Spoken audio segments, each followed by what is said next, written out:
लोकसभा चुनाव करीब आते ही सियासी घमासान शुरू हो चुका है। दिल्ली के सीएम अरविंद केजरीवाल और प्रवर्तन निदेशालय के बीच चल रही उठापटक अभी शांत भी नहीं हुई थी कि अब अरविंद केजरीवाल ने भाजपा पर हमला बोल दिया है और आरोप लगाते हुए कहा कि भाजपा अफवाह फैला रही है कि आबकारी नीति मामले में मुख्यमंत्री अरविंद केजरीवाल को गिरफ्तार किया जा सकता है।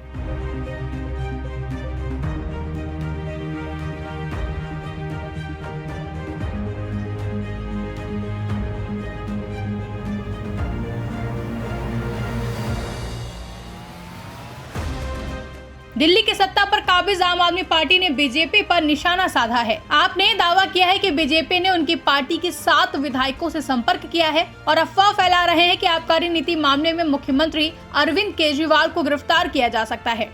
इस बारे में सीएम केजरीवाल ने भाजपा पर हमला बोलते हुए सोशल मीडिया एक्स पर एक लंबा चौड़ा पोस्ट किया और दावा किया है कि बीजेपी दिल्ली में आपके विधायकों को तोड़ने की कोशिश कर रही है। केजरीवाल ने एक्स पर लिखते हुए कहा कि पिछले दिनों इन्होंने हमारे दिल्ली के 7 एमएलए को संपर्क कर कहा है कुछ दिन बाद केजरीवाल को गिरफ्तार कर लेंगे, उसके बाद एमएलए को तोड़ेंगे। 21 एमएलए से बात हो गई है, औरों से भी बात कर रहे हैं। उसके बाद दिल्ली में आम आदमी पार्टी की सरकार गिरा देंगे। आप भी आ जाओ, 25 करोड़ रुपए देंगे और बीजेपी की टिकट से चुनाव लड़वा देंगे। हालांकि उनका दावा है कि उन्होंने 21 एमएलए से संपर्क किया है, लेकिन हमारी जानकारी के मुताबिक उन्होंने अभी तक 7 एमएलए को ही संपर्क किया है और सबने मना कर दिया है।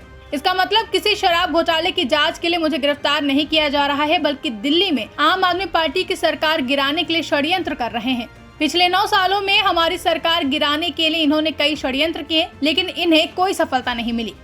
वहीं केजरीवाल के इन आरोपों पर पलटवार करते हुए बीजेपी नेता मनोज तिवारी ने कहा कि अरविंद केजरीवाल तो झूठ बोलने के महारथी हैं, इनकी सरकार बची ही कितने दिन की है। अरविंद केजरीवाल जी झूठ बोलने के तो महारथी हैं। वो अपने बच्चों की जो झूठी कसम खा सकता है, वो ऐसी झूठ बोल सकता है। जहां तक रही इनके विधायकों की, उनके सरकार की, इनकी सरकार अब है ही कितने दिन की।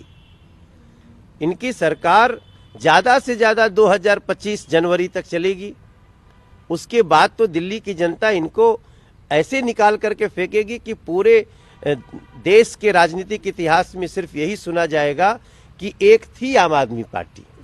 गौरतलब है कि ईडी बार बार शराब घोटाले से जुड़े मनी लॉन्ड्रिंग केस में पूछताछ के लिए दिल्ली के मुखिया अरविंद केजरीवाल को समन भेजती है और केजरीवाल हर बार कोई न कोई बहाना बनाकर ईडी के सामने पेश होने से मना कर देते हैं। हर बार समन के बाद आप नेताओं की तरफ से कहा गया कि ईडी अरविंद केजरीवाल को पूछताछ के बहाने बुलाकर गिरफ्तार करना चाहती है, जिसके बाद अब मुख्यमंत्री अरविंद केजरीवाल ने भाजपा पर गंभीर आरोप लगाते हुए ये बात कही है। फिलहाल अब देखना दिलचस्प होगा कि अरविंद केजरीवाल के इन आरोपों में कितनी सच्चाई है और इनका लोकसभा चुनाव में क्या असर देखने को मिलेगा। ब्यूरो रिपोर्ट, इंडिया पब्लिक खबर। फिलहाल के लिए इस खबर में बस इतना ही। देश और दुनिया की ऐसी ही तमाम बड़ी खबरों के लिए हमारे YouTube चैनल को सब्सक्राइब करें और बेल आइकन को प्रेस करना ना भूलें।